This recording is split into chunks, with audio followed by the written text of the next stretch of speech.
It was difficult to get through, and Harry swallowed deeply. His chest felt like it was filled with ice. They made me do all the cooking and gardening and car washing and stuff, and I only got a bit to eat when they were done. Harry pushed on, and then there was this big trip for Uncle Vernon's company and they couldn't leave me behind like they normally do when they go on vacation, so we came here, to New York. Aunt Petunia kept me locked up in the hotel room, though. Hestia's sad look remained, but she was now seated closer to him than he remembered. He ignored her closing in, and went back to his explanation. Something must have gone wrong on this meeting Uncle Vernon was supposed to have with one of his larger customers, because he came back really furious. I hid, because Uncle Vernon always blames me if something goes wrong. That's sensible, Hestia said, her voice somehow soothing, and the big block of ice that sat in Harry's chest seemed to start melting. He didn't yell at me, though, he told her. That's good, Hestia answered. Harry shook his head. He always yells at me. It scared me that he didn't. And then, on the last day, right as we were leaving, he offered to buy my passport from me for $100. Hestia blinked. He did what? She asked, as if making sure. He gave me $100, took my passport, and left with Aunt Petunia and Dudley to the airport. They left me in New York and went back to England. There it was again. Hestia looked dangerous, but it lasted for just a moment. He blinked and stared at her, just to make sure. Hestia looked confused at his close scrutiny, but kept that same smile on her lips. I had $100, so I could do things I'd never done before, like eat a hot dog. They're great, by the way. Have you ever had a hot dog, Hestia? Hestia nodded. I have, in fact, had a hot dog. Yes, she confirmed, then leaned in, as if handing him another secret, and more than one, too. Don't tell anyone, though. She put her finger to her lips. I promise. Harry promised. If they were keeping secrets for each other, that meant that they couldn't betray each other, right? Could this even mean that Hestia would be his first ever friend? He pushed the hopeful feeling down. He'd had hope for a friend before. It never worked out. Then what happened? Hestia asked. You were left in New York with $100, and got yourself a hot dog. Bought a second one, Harry said, laughing. Hestia laughed as well, and the chest full of ice vanished. He just felt so comfortable around her. And then I had to find a place to sleep. My money didn't last long, Harry told her, and even with sauerkraut, I couldn't live on hot dogs alone. Luckily, New York has a lot of dumpsters, and dumpsters have food that people throw away. You ate out of a dumpster? Hestia asked, aghast. Harry just shrugged. People throw away perfectly good food, something it tastes a little funny, but that's all. I don't like the fuss that sometimes grows on it, so I scrape those bits off. Hestia definitely wasn't smiling now. The look on her face could only be described as shocked. It's not that bad, he hurried to reassure her. Aunt Petunia said it never hurt anybody, it just tastes a little funny. Hestia stopped him. Harry, I want you to forget everything that woman has ever told you. Eating moldy food is not good, and yes, it can hurt you. Harry looked puzzled, but then I'll have even more trouble finding food, he muttered, looking at the partially eaten loaf of bread on the end table. Hestia smiled at him. It was a nice, reassuring smile. I'm a goddess, Harry, she reminded him. I can conjure enough food for you with no problem. Really? He asked, surprised. Really, Hestia replied in reassurance.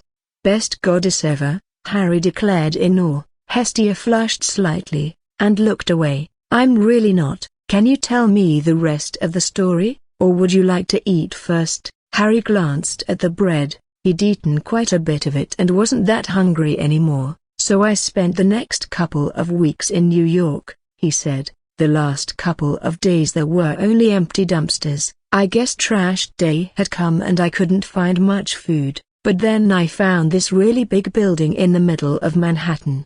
The Empire State Building, Hestia said. It's the building we're above. Harry nodded. I just get these feelings sometimes, he explained, and now I got the feeling to lean against the building and wait. So I waited until I got the feeling to go in. There was just one guard and he was talking with someone. I sat down in the lobby and hid behind a magazine. When the guard went with the guy to the elevators, I watched them and waited. Harry stopped and looked at Hestia. "Do you ever get feelings like that, Hestia?"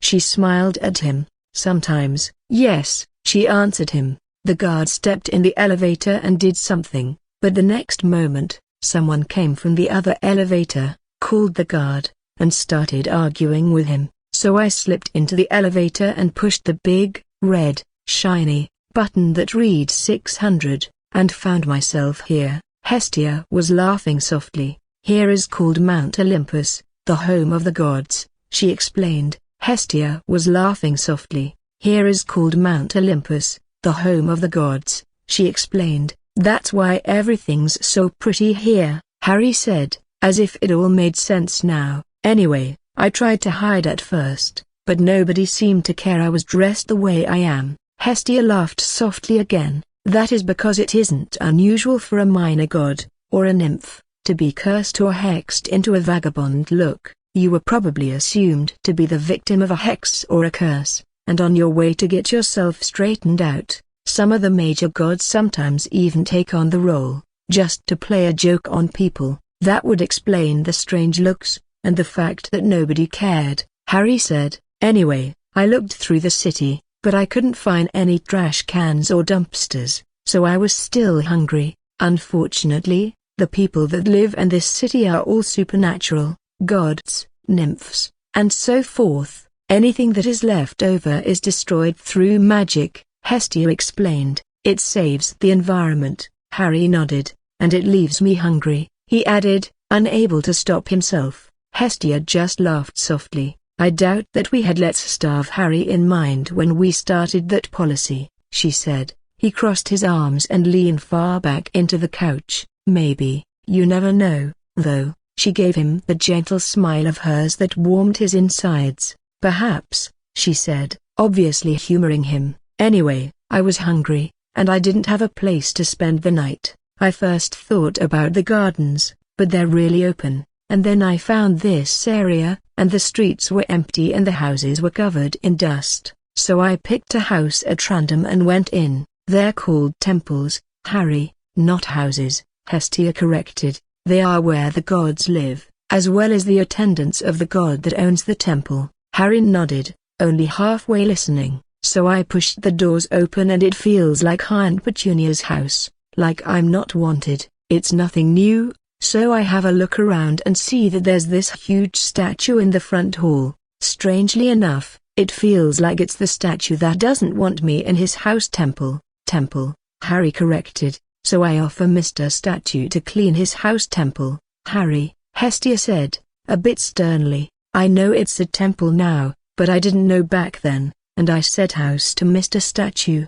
Harry defended himself. Hestia just nodded, and the boy went on. "So I offered to clean the temple, if he'll let me stay, and suddenly, it feels really warm and it's like it's my temple, you know?" Hestia's smile had widened. "You felt welcome," she told him. "I've never felt it before," Harry said. "It felt really weird, but also really good, you know?" "I know," Hestia said, kindly. "It's what people feel when they are invited into another person's home." "You said Mr. Statue let you stay. Do you know his name?" Harry shook his head. "There's something written at the foot of Mr. Statue, but it's written in strange characters, like the guy was drunk or something." Hestia looked as if she were restraining a laugh, and stood up, extending a hand to him. She asked, "Can you show me?" He smiled widely as he jumped out of the couch. "Sure," he said, grabbing her hand and pulling her through the Hoot Temple,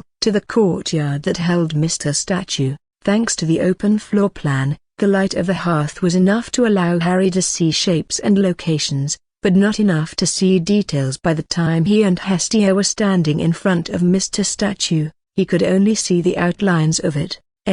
Harry said, "I didn't think this through." Hestia laughed softly, and waved one hand. A ring of fire sprung up and lit up the area. "Oh my," she said, one hand to her mouth. What is it?" Harry asked her. Almost immediately, He turned to the statue. "Hi Mr. Statue, this is Hestia. She came through the fireplace. Isn't that cool?" Hestia laughed softly. "Harry, now I know why this temple hasn't been used in a long time. This is the temple of Helios, the first god of the Sunday. He faded a long time ago." "Faded?" Harry asked. "It is when people stop believing in a god. Without enough people believing in a god, he will just fade away," Hestia explained. "There must still be part of him that lingers in this temple, for you to be able to experience the feelings you've described." "Oh," Harry said, turning to the statue. "Hi Mr. Helios, I hope you don't mind that I called you Mr. Statue." Hestia laughed softly. "I think that, had he minded, you would not have been welcomed, Harry." The boy nodded, then realized something and turned to the statue. "Mr. Helios, did you take half my loaf because you're faded?" There was no response from the statue, but Hestia looked strangely at Harry. "He took half your loaf." Harry nodded. I just came back with it, and put it down on this table while working on getting a torch started in the fire outside to start the fireplace, and when I came back, half the bread was gone." Hestia laughed again. "This table, Harry, is called an altar. It's where people used to place offerings for the god." Harry smiled up at the statue. "Thanks again for leaving me half the bread, Mr. Helios." The fire Hestia had thrown slowly died out. "Come, Harry, let's get you some food," she said in the murky twilight. Harry smiled widely at her, grabbed her hand, and pulled her back towards the seating area. Surprised, she let herself be pulled, and laughed softly. As they walked, Harry asked her, "Do you know why there's no bathroom here, and why the temple's so dark?" Hestia had to smile at the question. "There's no bathroom for the same reason there are no dumpsters. Gods don't need them. I'll conjure one for you." As to the temple being dark, Helios was the original Titan god of the sun. After sundown, it's supposed to be completely dark. "I will conjure you a few fixtures, too." "Whoa, cool, thanks, Hestia," he said, smiling widely as he sat down in the couch. Hestia, meanwhile, waved her hand. Braziers appeared along the walls, throwing fiery light throughout the building. A new door appeared in the wall not far away. "That is so awesome," Harry said, staring at the new fixtures. "How long has it been since you've eaten, Harry?" Hestia asked, gently. "From what you said, it sounds like you haven't eaten in a while." Harry shrugged, suddenly feeling embarrassed. "A few days or so," he muttered, hoping Hestia didn't hear him. Unfortunately for him, she was a goddess, so she heard him perfectly fine. Holding out her hands, the young-looking goddess suddenly was holding a bowl of soup, complete with spoon. "Here you go, Harry." Giving her a tremulous smile, he accepted the bowl. "Thanks, Hestia." He tasted the soup. "Best soup ever," he declared, eating in earnest. "Thank you, Harry." She accepted the praise. Usually, she would defer it, but Harry wouldn't have ears for it now. "Does it taste spicy, or do you get a burning sensation in your mouth?" Harry, who had broken off a piece of the bread and had sopped some of the soup up with it, shook his head while eating it. "No." "Isked." He managed around the food in his mouth. "Please finish chewing and swallowing before speaking," Hestia admonished. Harry swallowed. "Sorry, Hestia, it's so good, though." "Is this what gods eat?" The young-looking goddess gave him a reassuring smile. "It's fine, Harry, please remember for the future." Regarding the food, godly food consists of ambrosia and nectar. Ambrosia can be turned into any kind food, while nectar is a drink that will taste like your favorite food. Mortals can't eat ambrosia or drink nectar, they will burst into flames upon doing so.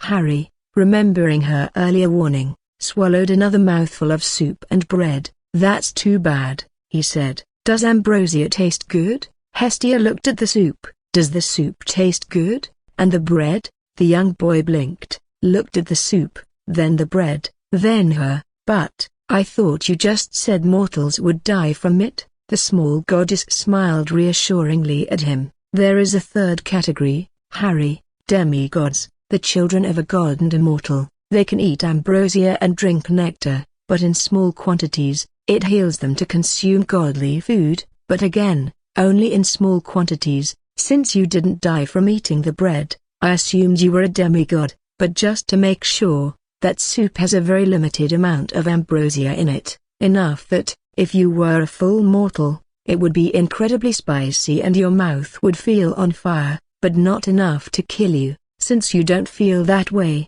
you're a demigod. Harry nodded, finishing up with sopping the very last dregs of soup with a piece of bread. So I can't have anything else? He asked, sounding disappointed. Hestia laughed softly, and motioned to the bowl. It refilled at her command, and a tall glass appeared on the end table, filled with a strangely colored drink. The bread and soup have a very small amount of ambrosia in them, so you can have some more, Harry. The glass is pure nectar, though, so after that, I will conjure you mortal foods just to be on the safe side. Harry nodded, already busy with the last of his bread and the fresh bowl of soup. Hestia smiled. She always enjoyed it when people loved her food and ate well. Already, she could see the ambrosia starting to work on the half-starved, malnourished little boy. He wasn't looking as tired or as weary as he had when she had come out of the fire earlier. And after a good night's rest, he would be very well underway of recovering from the long-term effects of malnourishment. She would be able to give him heartier food then, too. His body would be able to handle it. She sat quietly as Harry ate, finishing the second bowl in a more polite time. He finished with the tall glass of nectar, and eyed it with wonder when he was done. This tastes just like your soup. Hestia's smile turned a bit brittle. It takes on the flavor of the food you like the most, she reminded him. He just nodded, stood up, and said, "Be right back." While fleeing to the new door she had installed, towards a toilet, she restrained herself from laughing. The ambrosia and nectar were reactivating his body, it seemed. Standing up, she walked to the kitchen area, and started to conjure storage containers filled with food for Harry to warm up. While she worked, Hestia let out a deep breath. His favorite food is a simple soup. Just what had those people been feeding him? Harry returned quickly, and found her working in the kitchen. Before he could say anything, Hestia turned to him. "I've prepared a few meals for you, Harry. You just need to warm them up." Harry smiled widely at her. "Thanks, Hestia, you're the best goddess ever," he declared, stifling a yawn. "No, I'm really not," she deferred, her humble mindset uncomfortable with the praise. "It looks like you're tired. You may want to take a bath and get some rest." Harry thought it over for a moment, then nodded. "Yeah, that's not a bad idea." He suddenly looked uncomfortable. You wouldn't happen to have some soap? I can take a bath in the hot spring in the back, but I'll need something to wash my clothes with." She looked at his clothes, seeing how they were too big for him even when new, and how threadbare they were now. "I think I have a better idea," the young-looking goddess said. "Give me a few minutes." She walked to the hearth, and vanished in the fire. "That is so cool," Harry said. "I wonder if she can teach me how to do that?" He sat down in the couch and stared at the fire, wondering how long it would take Hestia to come back from wherever she had gone. It didn't take her more than 5 minutes before she returned with a small pile of clothes, with a pair of sandals on top. "I'm not Aphrodite, so conjuring more than the bare minimum of clothing is difficult for me, so I hopped over and got a few things. I think these will fit you," she said, handing the stack over, "and since they're from Olympus, you'll fit right in." Harry forgot about the strange statement about someone called Aphrodite and conjuring clothing, and instead noted the quality of the cloth. "Wow, thanks, Hestia." She gave him the gentle smile that he had come to associate with her. "You're very welcome, Harry. I'll return tomorrow, and we can take care of the rest of your necessities. The food and the clothes should tide you over until then." "Thanks, Hestia," Harry said, suddenly feeling abashed. She'd done so much for him already. He wondered how he was ever going to be able to pay her back. She stepped up to him, and Harry wondered what was going to happen. Then he froze when he suddenly found her arms around him. It felt nice, and very protected, as if the world could come to an end and still not touch him. The warmth seemed to seep into his very bones, a sensation he had never felt before. "You're very welcome," Hestia said, and released him before stepping away. "What was that?" he asked, in awe. The goddess looked confused. "What was what?" she asked. "That thing you did, with your arms," Harry explained. "It felt really nice and warm, and like nothing could ever hurt me." Hestia visibly swallowed and her face twitched for just a moment before her usual smile was back. "That is called a hug," she said, "and the reason you felt warm and protected is because I'm the goddess of the hearth and the home. People feel at ease around me, and feel sheltered when I'm close by, like a really good home should." "Oh," Harry said. "I never felt it before." It was nice. Her smile widened just a bit and she hugged him again. He looked like he could use another hug. She usually wasn't very demonstrative, but if ever a boy needed a hug, Harry was the one. Tentatively, he brought his arms up and hugged her back. "Is this right?" he asked. "Yes, it is," Hestia confirmed, before breaking the hug. "I have some work to do. Gods are always busy, I'm afraid," she joked slightly. "You should get some rest. I'll see you again tomorrow." "Okay, Hestia, have a good night," he said. "You too, Harry," Hestia returned, before walking to the fire and disappearing. She did indeed have work to do. Emerging from the fire of a brazier near a temple, she walked towards it. As always mindful of others, she knocked politely and waited for permission to enter. "Aunt Hestia." The god owning the temple said happily. He was handsome, dressed in a postal worker's uniform, and his hands and arms blurred with speed as they started and distributed packages. Hermes, the god of messengers, travelers, and thieves, was as busy as he always was. "Hello, Hermes," Hestia said, bestowing her usual smile on her nephew. "How are you?" "Busy as always," Hermes replied with a roguish grin. "What can I do for you, Aunt Hestia?" Hestia sat in one of the visitors' chairs, facing the ever-busy god as he sorted and processed mail. "I have need of your services, Hermes," the god grinned at her. "An address and postage suffice, Aunt Hestia. I appreciate you coming here in person to send a package, but it's not needed, really." Hestia smiled back. "I'm afraid I need your other services, Hermes." Hypothetically, how would a god go about cursing a pair of mortals,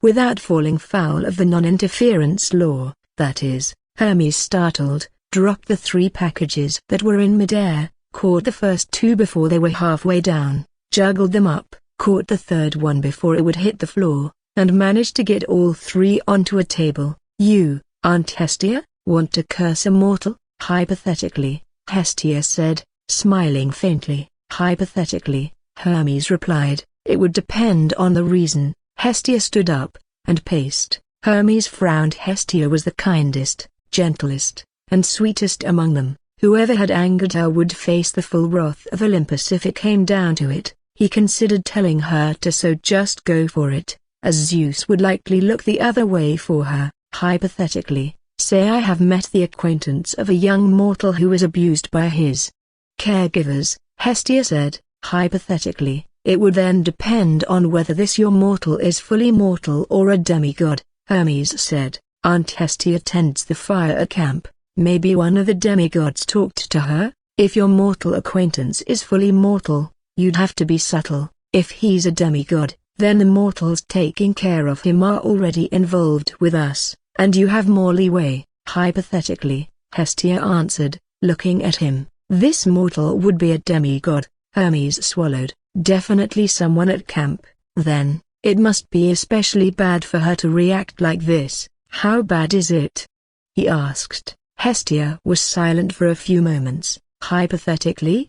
She asked. Will this stay between us? Hypothetically, Hermes confirmed. Yes, Aunt Hestia, in full confidence. There may have been a mention of this 7-year-old demigod being abandoned on the streets of New York by himself, the young-looking goddess said, and this 7-year-old was uniquely suited to survive by eating out of dumpsters as he was used to eating food that tastes funny after scraping the fuzz off. Hermes blinked, and felt the familiar surge of rage that came whenever someone did something he found unforgivable. As god of thieves, he could condone a lot of things, but harming a child was one of those things that crossed the line. The god of thieves stood up. I would recommend that you curse their situation or their possessions, not them directly. Cursing a mortal directly may draw the attention of the big guy, and while I think he would more than likely look the other way for you, let's not test that theory. Cursing a situation or a possession doesn't draw attention at all, just another use of godly power. Hestia swallowed. Her plan had suddenly become a lot more tangible. Before she could say anything further, Hermes approached. Would you prefer if I did it, Aunt Hestia? She smiled at him, and placed her hand on his arm. No, thank you, Hermes. This is something I feel I need to do myself. It goes directly against my domains, after all. Hermes nodded. A demigod's life is never easy, he said, but some have it harder than others. Hestia sighed. From what he said, his mortal parents died in an accident. He was then left with his aunt and uncle, who used the situation to spread lies about the boy's parents. They kept him confined to a cupboard, and fed him. Well, hardly anything from what I can gather. She swallowed. I gave him a hug when I left. He asked what it was that I did with my arms. Hermes felt another pang of rage surge through his body. Damn, that hits right where it hurts, he muttered. Language, please, Hestia said softly. Although I agree with the sentiment. They fell silent for a few minutes, each lost in thought. Finally, Hermes looked up. You may want to leave directly from here and come back here when you're done, just in case. Hestia dipped her head in gratitude. Thanks, Hermes, no problem, Aunt Hestia. Anytime you feel like breaking the rules, I'm your guy, Hermes said, grinning, although there was little humor in it. Hestia gave him a tolerating look. Before teleporting out, she preferred traveling by fire, but in a pinch, like any god, she could teleport anywhere at will. Arriving in a nondescript road in Surrey, England, Hestia made sure she was hidden from mortal eyes. Approaching the driveway of number 4, she looked at the house. She lifted on hand. I, Hestia, curse you to never feel at home. You will be forever denied rest, searching the world in vain for peace and security that will be forever out of your grasp. Forever denied that which you denied Harry Potter. She snapped her fingers, then went on. I, Hestia, curse you to never be warm. Fire and heat will never quell the chill in your bones. You will search the world in vain for warmth and comfort that will be forever out of your grasp. Forever denied that which you denied Harry Potter. She snapped her fingers a second time. She could feel her 2 curses already settling on the 2 adults in the house. By morning, they would be cold, and they would no longer feel safe or secure in their own home. Her curses would drive them to be ever restless, ever searching, but never finding. If their personalities weren't rock solid, her curses may even drive them to madness. It wasn't as bad as some of her family had done to mortals in the past, but it was enough. She vanished as quietly and as unseen as she had appeared. She would have to do something nice for Hermes,